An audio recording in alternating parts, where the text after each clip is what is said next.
गौरांग गौरांग गौरांग गौरांग गौरांग गौरांग। हरे कृष्णा। जय जगन्नाथ।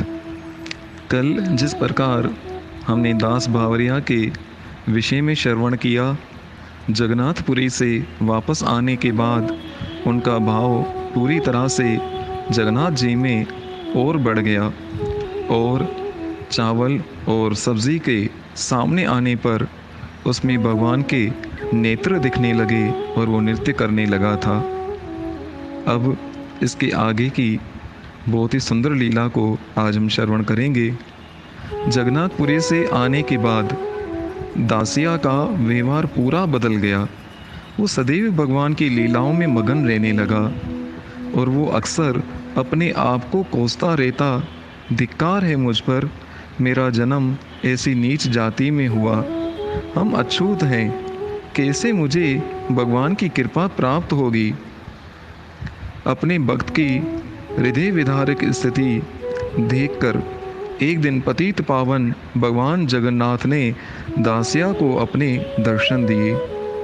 अपने नेत्रों के सामने भगवान के रूप को देखकर दासिया आनंद से अभिभूत हो गया। वो एक साथ भ्रमित और उत्तेजित था। परम उल्लास में वे भगवान के चरणों पर गिर पड़ा और उन्हें प्रार्थनाएं अर्पित करने लगा कि हे भगवान, मुझ जैसे नीच जाति पर आपकी इतनी कृपा कैसे हुई। आपको तो देखना दैत्य, गंधर्व और किन्नर सभी को प्राप्त नहीं होता। मैं पूरी तरह से भ्रमित हूँ और मुझे विश्वास नहीं हो रहा कि आप किस प्रकार मुझ पर कृपा करने को आतुर हुए हैं और मैं इस समय आपका किस प्रकार स्वागत करूं। नहीं आपको देने के लिए मेरे पास कुछ है। भगवान ने उत्तर दिया, दासिया, मैं तुम्हारी नम्रता और भक्ति से अत्यंत प्रसन्न हूँ। कोई वरदान मांगो। ये सुनकर दासिया विचार करने लगा, जिसने ऐसा अमूल्य रत्न प्राप्त कर लिया हो उसके लिए फिर क्या बाकी रह जाता है। भगवान के चरणों में दंडवत करते हुए दासिया ने कहा, हे भगवान, मुझे कोई वरदान नहीं चाहिए, परंतु यदि आप कुछ देना ही चाहते हैं तो कृपया ये आशीर्वाद दीजिए कि मेरा मन सदैव आपके प्रिय भक्तों के चरण कमलों में लीन रहे। जब भी मैं आपका स्मरण करूं, मुझे आपका दर्शन हो। जगन्नाथ भगवान मुस्कुराए और कहा, ऐसा ही होगा। अब भी जब भी तुम नीलाचल आओगे और मेरा दर्शन करोगे, तुम जो भी मुझे अर्पित करोगे मैं उसे सहर्ष स्वीकार करूँगा। ये वरदान देकर भगवान अंतर्ध्यान हो गए। दासिया उठा और चिंतित होकर सोचने लगा, अब मैं भगवान को क्या खिलाऊं।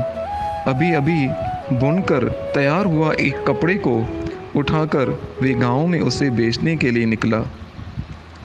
एक ब्राह्मण के घर से गुजरते हुए दासिया ने पेड़ पर लटकते हुए नारियल देखे। दासिया ने नम्रतापूर्वक उस ब्राह्मण से नारियल दान में देने का निवेदन किया, परंतु ब्राह्मण ने कहा कि इसके बदले में उसे वो कपड़ा चाहिए। यद्यपि दासिया उस कपड़े को बदले में चावल और कपास लेने के लिए निकला था, परंतु ये सोच कर के उसने भगवान के लिए नारियल मिलेंगे वो तुरंत तैयार हो गया। घर लौटते समय उसे एक और ब्राह्मण मिला जो नारियल और केले से भरी बैलगाड़ी लेकर जगन्नाथपुरी जा रहा था। दासिया ने उससे विनती की कि वे उसके नारियल भी पूरी जगन्नाथ लेकर जाएं और भगवान को अर्पित करें, परंतु दासिया ने अजीबोगरीब एक निर्देश दिया। उसने ब्राह्मण से कहा कि तुम ये नारियल को चढ़ाने के लिए किसी मंत्र वंत्र को पढ़ने की आवश्यकता नहीं है। इसकी बजाय तुम गरुड़ स्तंभ के पीछे खड़े होकर हाथ में नारियल को ऊपर लेकर जाना और कहना, हे जगन्नाथ, बलिग्राम के दासिया बावरी ने ये नारियल आपके लिए भेजा है, कृपया इसे स्वीकार करें। दासिया ने आगे और भी कहा, यदि जगन्नाथ स्वयं इसे नहीं लेते तो तुम नारियल को वापस ले आना। जगन्नाथपुरी पहुंचकर वो ब्राह्मण भगवान जगन्नाथ के मंदिर में गया। दासिया बावरी को अजीबो गरीब निवेदन का स्मरण करते हुए उसने गरुड़ स्तंभ के पीछे खड़े होकर नारियल को ऊपर हाथ में पकड़ा और कहा, हे जगन्नाथ, बलिग्राम के दासिया ने आपके लिए नारियल भेजा है, कृपया इसे स्वीकार करें। यकायक वो ये देखकर अचंभित रह गया कि नारियल उसके हाथ से अदृश्य हो चुके थे। तभी उसने जगन्नाथ की वेदी के पास कुछ पुजारियों की हलचल सुनाई दी।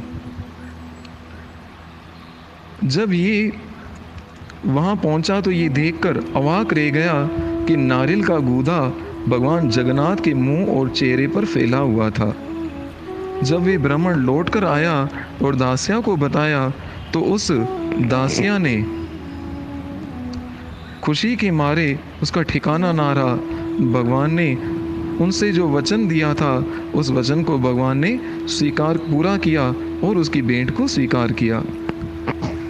एक और भी ऐसी घटना दास बावरिया के जीवन में घटी। एक बार दासिया अपने प्रिय भगवान के लिए कुछ पके हुए आम लेकर जगन्नाथपुरी गया। जब वो मंदिर के द्वार पर पहुंचा तो कुछ पंडों ने देखा कि ये भगवान के लिए कुछ भेंट लाया है। तो उन पंडों ने कहा, तुम नीच जाति के हो और अंदर नहीं जा सकते। उनमें से एक ने कहा, ये आम मुझे दे दो। दासिया ने साफ मना कर दिया, नहीं, मैं तुम में से किसी को भी ये आम नहीं दूंगा, मैं इन्हें स्वयं अर्पित करूंगा। और मंदिर के बाहर खड़े होकर दासिया ने मंदिर के ऊपर सुदर्शन चक्र को देखा और आम हाथ में लेकर ऊपर उठाए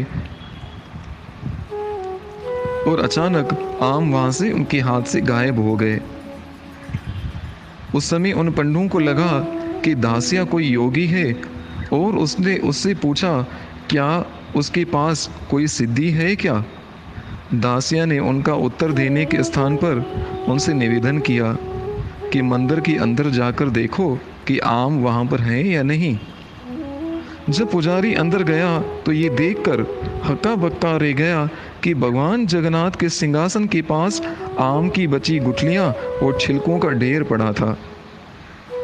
दास बावरिया की महान भक्ति को देखकर वे उसके लिए भगवान का महाप्रसादी हार लेकर आए। आंखों में आंसू भरे दासिया ने नम्रतापूर्वक कहा, मैं शूद्र हूँ और मैं इस सम्मान के अयोग्य हूँ। तब उसने पंडों के चरणों की धूली ली और अपने सिर पर लगाई। जगन्नाथपुरी से लौटते समय दासिया के मन में भगवान के दशा अवतार देखने की इच्छा हुई। अश्रुपूरित नेत्रों से उसने भगवान जगन्नाथ से ये इच्छा पूरी करने का निवेदन किया। अपने भक्तों की इच्छा पूरी करने में तत्पर भगवान ने तुरंत मंदिर के ऊपर चक्कर पर मत्स्य, कुरुम, वराह इत्यादि भगवान के 10 जो अवतार होते हैं उनको प्रकट किया। कहा जाता है कि एक बार दासिया बावरी की पत्नी ने दासिया से पुरी जाकर रथ यात्रा के दौरान भगवान के दर्शन की अनुमति मांगी। दासिया ने कुछ नहीं कहा और स्नान के लिए घर से निकल पड़ा। कुछ ही मिनट पश्चात वे जोर जोर से चिल्लाकर अपनी पत्नी को बाहर तालाब आने के लिए पुकारने लगा। आनंद में ऊपर नीचे उछलते हुए उसने कहा, देखो देखो, पानी में देखो, कुछ दिखाई दे रहा है। और जब दासिया की पत्नी ने पानी में रथ पर आसीन भगवान जगन्नाथ का दर्शन देखा तो उसकी आंखों में आंसुओं की अटूट धारा बहने लगी।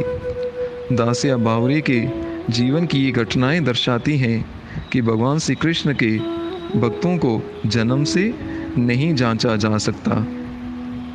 और इस प्रकार शरीर त्यागने के पश्चात दासिया बावरी के जन्म स्थान पर उनकी समाधि बनाई गई और कुछ ही समय के बाद जगन्नाथपुरी के राजा ने ये घोषणा कर दी कि दास बावरिया के वंशजों को रथ यात्रा के दौरान लकड़ी के घोड़े और उनके 3 रथियों को उठाने की सेवा दी जाए।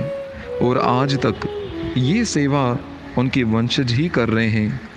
यद्यपि अपने जीवन काल में दासिया मंदिर में प्रवेश से वंचित रहे, परंतु आज उनके वंशजों को उसकी अनुमति है और दासिया का नाम उड़ीसा के महान भक्तों में गिना जाता है।